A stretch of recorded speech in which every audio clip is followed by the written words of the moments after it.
Hi everybody. Today I am going to show you about the new record backup feature in Cohler Classical. And along with that I'm going to show you where the three critical paths are saved and set in Cohler Classical. Like most things, it's just one click to do backup recording in Cohler Classical.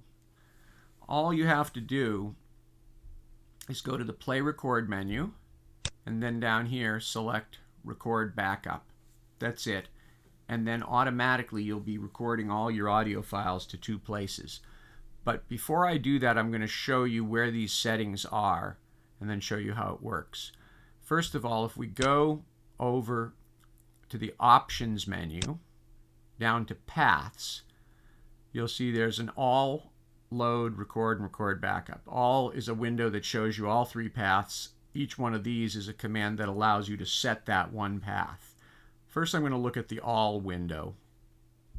So these three paths, you have the load path. That has to be an absolute path.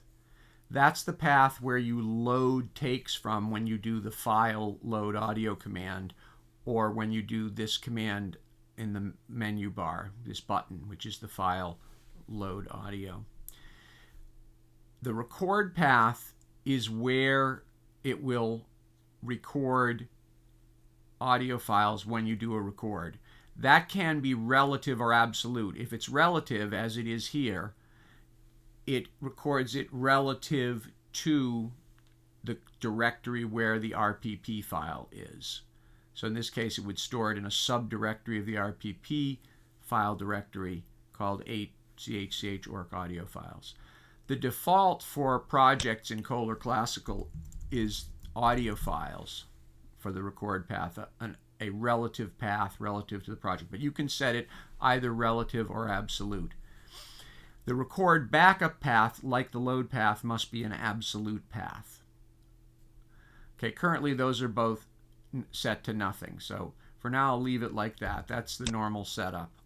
So if I want to do record backup, and I go to Play Record, and I check Record Backup, it's going to first ask me if I want to set the backup recording path because it's not currently set. So it warns me. So I'll say yes.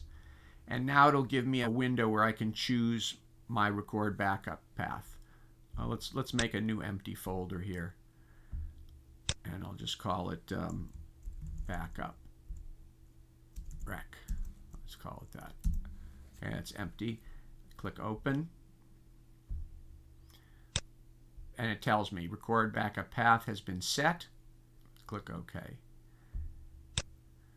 So now if I record, it's going to record into the recording directory and into the backup directory, both. Now currently the recording directory, if you remember, was not set. When the recording directory is not set in REAPER, let's look again. Oh, I'm sorry, the recording path is set. It's set to audio files. So it recorded there. If it was not set, it would record directly into the REAPER media directory. So you always want to make sure you set it, otherwise it's recording into this REAPER media directory, which you'll probably forget. So currently it's set to record into the audio files directory. So let's try that. I'm going to click OK. I'm going to click Record ARM here. Now, it turns out that I already have some files in that audio files directory that don't match the setup of this project. This project is an 8-channel project, and there was some other random things in there. So it's warning me about that, and it won't arm the recording when the directory doesn't match your project. So we click OK. So let's go back and set that record. And now it'll give me the opportunity to set that. So we can see I have all these files there. So let's set it to another directory.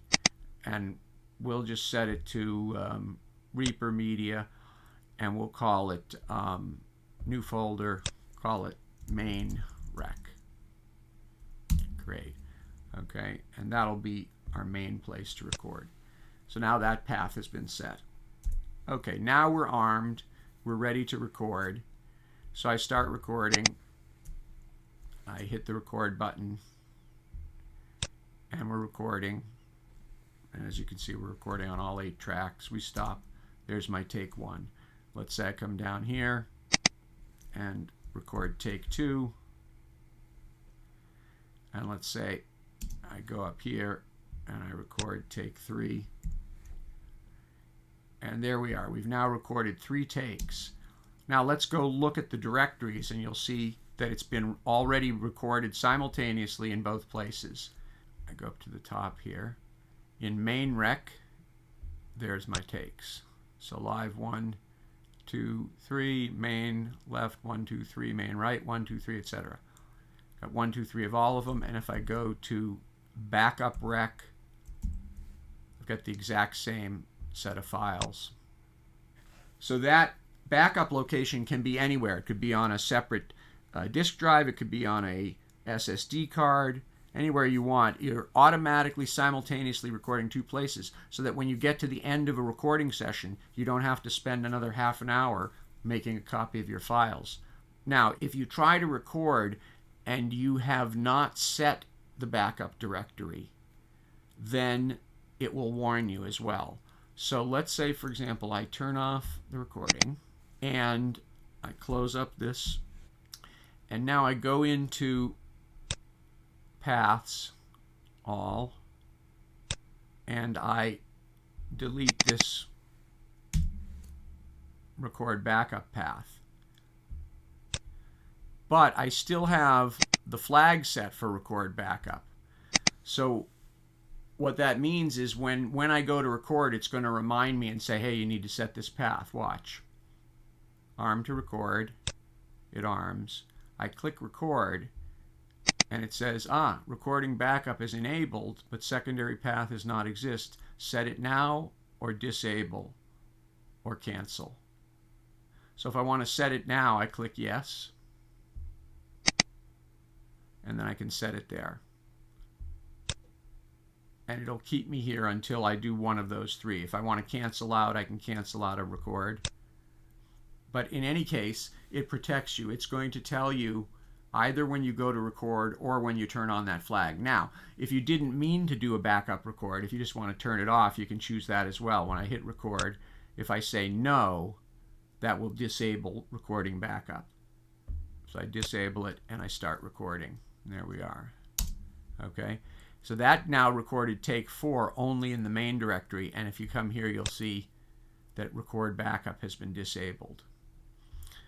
And so now if we go to the Finder and look at those directories, you'll see there's no take 4 in the backup directory, but there is a take 4 in the main directory, because we turned off backup record. So that's all there is to that. Now, if you want to see these directories, in addition to the paths all, load, record, and backup for setting and seeing the paths, you can see them under the File menu, down under File, Show Paths. This will show you where it is in the Finder or on Windows in Windows Explorer. So if I say, show me the record path, it will open up a window. And there it is. That's my record path.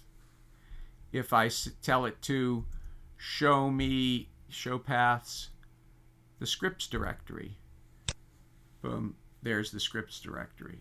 So those are the functions. You have File, Show Paths. Under Play Record, you have Record Backup for activating it. And under Options, you have Paths, All, Load, Record, and Record Backup for setting all the 3 different paths. That's as simple as it is. You don't have to do anything else, and it's all automatic, independent of which source group or destination you're recording into. It keeps track of the take numbers, it keeps track of the file naming, and all is ready to go. So like most things in Cohler Classical, everything you need to do is just one click away.